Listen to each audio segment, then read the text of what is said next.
जी, क्या हाल है सब दोस्तों का? ठीक ठाक है। आज एक बार फिर से नौसरबाज टोले ने पिछली हुकूमत का क्रेडिट लेने की फुल सरतोड़ कोशिश कर ली और तकरीबन हर जगह जो इनका सोशल मीडिया है वो यही प्रोपेगेंडा फैला रहा है। जिस तरह खान साहब ने ये डैम शुरू किया और सारा का सारा खान साहब ही ये काम करा रहे हैं, उसके अलावा तो सारे पाकिस्तान में गद्दार गुजरे हैं। बिल्कुल ये पोर्ट्रे किया जा रहा है जितने इनके अपने सोशल मीडिया पेजेस हैं और इनको लाने वालों के जो सोशल मीडिया सेल हैं, टोटल इस टाइम उस पर यही चल रहा है। अब मैं आपको हकीकत भी दिखा देता हूँ कि डैम कब शुरू हुआ, किस तरह है। तो इसके लिए हकीकत ये आपने खुद चेक करनी है। इसके लिए सबसे पहले आप गूगल खोल लें। गूगल पे आप, मैं वापस चला जाता हूँ ताकि किसी को कोई शक ना रहे, दयामीर भाषा डैम सर्च कर लें। ये सर्च हो गया जी। इसमें से आप ये विकिपीडिया का लिंक खोल लें जिसपे इंफॉर्मेशन सारी पड़ी होगी कि कब ये शुरू हुआ, किस तरह हुआ।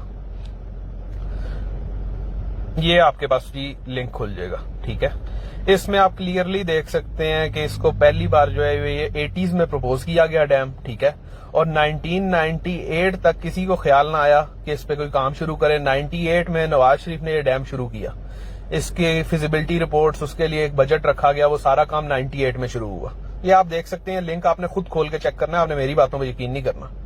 उसके बाद आप इसमें चले जाएं, ये इसकी टाइमलाइंस भी आप देख लें। 1980 construction of dam was suggested, 1980 में प्रपोज हुआ, 1998 में इफ्तिताह किया गया इसका, 2004 के अंदर इसकी फिजिबिलिटी रिपोर्ट बनी। अब यहां पे आप जरा ये चेक करें कि ये फिजिबिलिटी रिपोर्ट 98 के अंदर काम शुरू हुआ, लेकिन इसकी फिजिबिलिटी रिपोर्ट जो 1.5 से 2 साल में आनी थी 2000 में, वो 4 साल लेट होने के बाद 2004 में आई। क्यों? क्योंकि नवाबी टोला जो था वो आ चुका था इक्तदार में और उन्होंने एक हुकूमत को बाहर फेंका और काबिज हो गए इक्तदार पे। उससे पाकिस्तानियों का डैम जो जिसकी फिजिबिलिटी 2000 में आनी थी वो 4 साल लेट होकर 2004 में आई। अच्छा, उसके बाद उसके 1 साल बाद इसकी फाइनल फिजिबिलिटी आनी थी जो कि 2001 में आनी थी, वो आई मजीद 4 साल बाद 2008 के अंदर। क्योंकि नवाब थे, क्योंकि बाप का मुल्क है, जिस तरह दिल करे लूटो, जब दिल करे आ जाओ, दिल करे लूटो जैसे।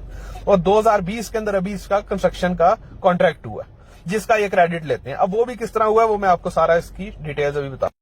अब आ जाएं आप इसकी कंस्ट्रक्शन एंड फाइनेंशियल मैटर्स पे। तो 2008 में इस डैम की कॉस्ट थी 12.6 बिलियन। 2008 से लेके 2013 के दरमियान तक, 2012 तक इस पे कोई वर्किंग नहीं हुई। 2012 के अंदर पीपल्स पार्टी की हुकूमत को याद आया कि अगले साल इलेक्शन है तो इस पे क्यों ना कुछ वर्किंग की जाए ताकि इसको कैश किया जा सके। तो उन्होंने जिस टाइम पे इसकी बात की तो वर्ल्ड बैंक और एशियन डेवलपमेंट बैंक ने इसकी फंडिंग करने से इनकार कर दिया कि ये डिस्प्यूटेड टेरिटरी में फंडिंग नहीं दे सकते, आप पहले एनओसी ले इंडिया से। तो लिहाजा पीपल्स पार्टी ने उस प्रोजेक्ट को वहीं पे ठप दिया और कोई मजीद बातचीत नहीं चली। 2013 में जब नून लीग की हुकूमत आई तो इसहाक डार ने इस पे वर्किंग स्टार्ट की और जितने इन्वेस्टर थे, एशियन डेवलपमेंट बैंक इंक्लूडेड, उनको इस पे एग्री करवाया कि इस चीज के अंदर कोई हमें इंडिया से एनओसी लेने की जरूरत नहीं है।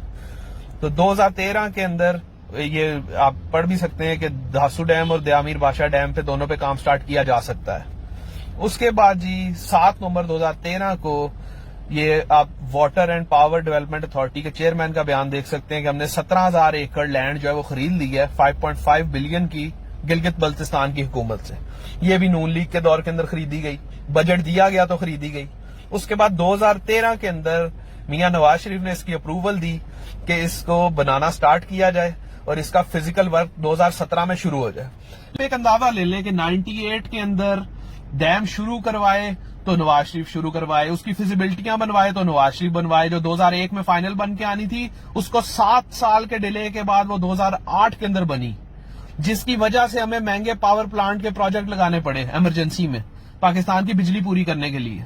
जिस टाइम नून लीग की हुकूमत थी वो डैम भी उन्होंने मुख्तलिफ शुरू किए साथ साथ, लेकिन उन्होंने इमरजेंसी बुनियाद के ऊपर पैरेलल के अंदर कोल के प्लांट और जितने आपके प्लांट फ्यूल के ऊपर चल रहे थे, पेट्रोल पे चल रहे थे, डीजल पे चल रहे थे, उनको गैस पे शिफ्ट किया ताकि आपकी कॉस्ट आधी हो जाए। एक उन्होंने काम ये किया। अब ये काम क्यों किया? क्योंकि आपका जब भी आप डैम बनाने जाते हैं, डैम बनता है 10-12 साल में। और ऐसा नहीं है कि नून लीग ने कोई डेमो पे काम नहीं किया, नून लीग ने डेमो पे बिल्कुल काम किया और ये उन्हीं की सारी वर्किंग है कि ये आज फिजिकल वर्क शुरू करवा रहे हैं। कोई एक दिन के अंदर फिजिबिलिटी नहीं आ जाती। और जो ये 10 साल मुशर्रफ ने 9 साल जाया किए पाकिस्तान के, इसका कौन जवाब दे? जो साथ इसके जर्नैल बैठे हुए थे वो किधर है आज? जो लोग इसका साथ दे रहे थे, कौन उनका एहतसाब करेगा कि क्यों पाकिस्तान के डैम रोके गए? 98 के अंदर जब एक चीज बन रही थी اور اس ٹائم پہ اس کی کاسٹ بھی کم تھی, اس ٹائم پاکستان میں ڈالر بھی سٹیبل تھا, تو کیوں پاکستان کے ڈیم رکوائے گئے, اور یہ کس کی ملی بھگت تھی کہ وہ رکوا دیے گئے؟ تو ان چیزوں کا جواب میرے خیال میں تو پاکستانی عوام کو ہی باہر نکل کے لینا پڑے گا, ایسے تو لوگوں کو اس کا جواب نہیں ملنا. تو یہ ساری ریالٹی تھی جو میں چاہتا تھا کہ آپ کے سامنے لازمی رکھوں. میں زیادہ اوپنلی یہ بات کر نہیں سکتا. شکریہ. حکومت کا کارنامہ ہوتا تو اس پیسے کو بہتر جگہ استعمال کرتے. حکومت کہتی ہے کہ ہم نے بڑے بڑے منصوبے شروع کیے ہیں, سارے ملک میں بڑے بڑے منصوبے. 1 میگا واٹ بجلی حکومت نے نہیں دی, 1 میگا واٹ. ساری جو بجلی کی انکریز ہوئی ہے وہ نواز شریف اور بے نظیر کے زمانے میں آئی ہے. ہب پاور پلانٹ نواز کے شروع ہوا اور آئی پی پیز بے نظیر کے.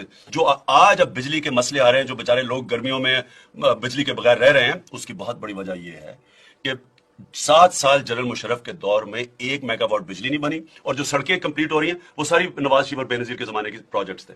تو یہ اس سے پہلے جنرل ضیاء الحق کے 11 سال آئے, 1 میگا واٹ بجلی کا پروجیکٹ نہیں لگا تب بھی. تو یہ ڈیموکریٹک گورنمنٹس میں اور انہوں میں فرق یہ ہوتا ہے کہ ڈیموکریٹک گورنمنٹ کو پتا ہوتا ہے عوام کے پاس جانا ہے. وہ مہنگائی سے اس لیے ڈرتی ہے, میں آپ کو بتاؤں مہنگائی سے اس لیے ڈرتی ہے, اور اس لیے بے نظیر اور Nawaz Sharif I am F کی باتیں نہیں مان رہے تھے. اس لیے نہیں مان رہے تھے, انہیں پتا تھا اگلی الیکشن میں عوام سے ووٹ لینی ہے. ان دونوں کو نہ شوکت عزیز مشرف کو کیا پتا کہ عوام کیا ہوتے ہیں, انہیں تو پتا ہی نہیں عوام. تو نکلتے سڑکیں بند کروا دیتے, لوگوں کو بھیڑ بکریوں کی طرح بند کر دیتے.